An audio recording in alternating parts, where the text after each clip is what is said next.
আপনার সম্পর্কে গুজব তারাই রটায় যারা নিজের জীবনে খুব ফ্রাস্ট্রেটেড।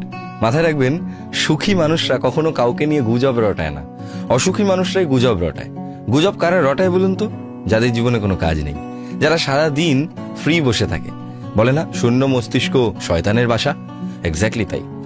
আপনি সারাদিন যদি কোনো কাজের মধ্যে ইনভলভ থাকেন, আপনি সারাদিন যদি কোনো পেশার মধ্যে থাকেন, তাহলে খুব স্বাভাবিকভাবেই অন্যের জীবনে কি চলছে সেটা নিয়ে আপনার চর্চা করার মতন অত সময় থাকবে না। আপনি অন্যকে নিয়ে চর্চা তখনই করতে পারবেন যখন আপনি অনেকটা ফ্রি টাইমে থাকবেন। সেই সময় আপনার ভাবার মতন অনেক কিছু থাকবে। আর আমার মনে হয় অন্যের জীবন নিয়ে ভাবার থেকে বেশি এন্টারটেনিং খুব একটা বেশি কিছু নেই। অন্যকে নিয়ে একটু কমেন্ট পাস করতে পারলে অধিকাংশ মানুষের মনেই বেশ একটা আনন্দ উৎফুল্লের জন্ম হয়, এবং সেই কমেন্টটা পাস করে তারা হিহি করে হেসে বলে, ওয়া ওয়া ওয়া, দেখো কি না কি বলে দিলাম। আসলে ব্যাপারটা হচ্ছে এটাই যে যারা ফ্রাস্ট্রেটেড না, তারাই আপনাকে নিয়ে গুজব রটায়। যারা সত্যি আপনাকে চেনে, যারা সত্যি